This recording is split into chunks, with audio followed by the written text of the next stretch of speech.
Барлықтарыңызға ассалаумағалейкум. Меніңше әр адамның басқаларға қарағанда бір ерекшелігі немесе жақсы жасай алатын бір ісі бар. Сіз ерекше түрде шаңды түртіп жатырсыз ба? Достарыңыздың көмегінсіз үлкен пицца жасай аласыз ба? Сіз көздеріңізді жұмып дартс ойнайсыз ба? Онда сізге Гиннестің рекорд кітабы туралы ойланатын кез келді. Мұнда келген адамдар бұны таңғаларлық жетістіктердің арқасында жасады. Кейбіреулеріне есе қайталау мүмкін емес. Бұл таңғажайып жетістіктер қандай? Бұл чемпиондар кімдер? Ендеше олармен жақынырақ танысайық.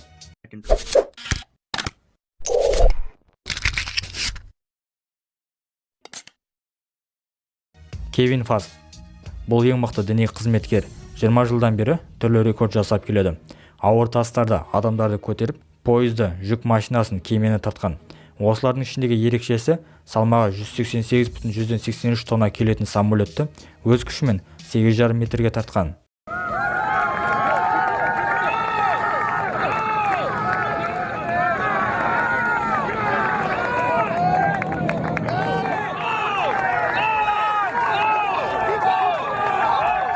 Сіз бұлай болу мүмкін емес дейтін шығарсыз, алайда фактілер дәлелдеп тұр. Рекорд Канаданың Трентон әуе базасында 2009 жылдың 17 қыркүйегінде жасалды. Бүгінгі таңға дейін ешкім оны жаңалай алмаған. Джон Фарнборд. Бұл балаға рекорд сөзі жаңалық емес. Себебі осы кезге дейін 7 рекорд жасап үлгерген. Көріп тұрғандарыңыздай рекордтардың барлығы доппен істелінген. Соңғы рекордын жасау үшін Сахараға барды. Қолайсыз ауа райына қарамастан допты аяғынан түсірмей теуіп жүру бойынша рекорд істеді. Оны дәлелдеу үшін GoPro камерасына жазып жүрді. Қолайсыз ауа райы, күннің ыстығы, құмды жел ойлағаннан да көп қиындық туғызды. Ақыр соңында 5,182 км жолды басып өтіп, рекорд жасады.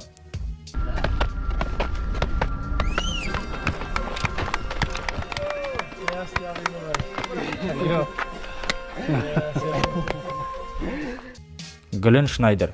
Күн тұтылуын көріп, бұл нағыз ғажап. Ал самолетте ұшып жүріп күннің тұтылуын көруге қалай қарайсыз? 2012 жылдың шілде айында LATAM Air Group компаниясы 50 шақты адамға Пасха аралының үстінде ұшып жүріп күннің тұтылуын көруді ұсынды. Бұл адамдар күннің тұтылуын көріп қана қоймастан, доктор Глен Шнайдердің рекордты жаңартқанына куә болды.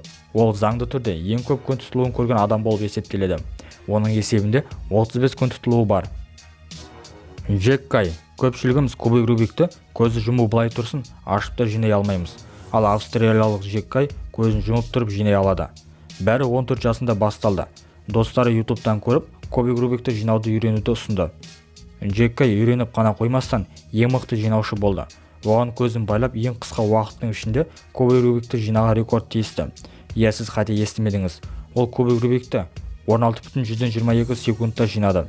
Егерде біздің көзді байлап қойып, кубик Рубикті бергенде ештеме істей алмас едік. Ал бұл бала есе жинап шықты.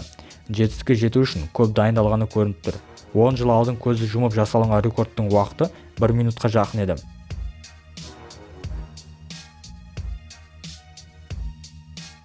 Пабло Альварес. Әр адам әртүрлі себептермен рекорд жасайды. Кейбіреулері тарихта атын қалдырғысы келсе, кейбіреулер одан ләззат алады, ал кейбіреулер алдына мақсат қылады. Біздің рекордшымыз Пабло Альварес есе рекорд жасау арқылы адамдардың мұхит суларын қаншалықты ластап жатқанын жеткізуге тырысты. Ол үшін 5 километрді 2 аяғын шынжырмен байлап қойып, 1 сағат 58 минутта жүзіп өтіп, рекорд жасады. Бұл ерекше рекордты 2012 жылдың қазан айында Калифорния штатында жасады. Бұны көптеген арнайы дайындықсыз қайталамаған жөн. Достар, видео ұнаған болса лайк басып, каналға жазыламыз.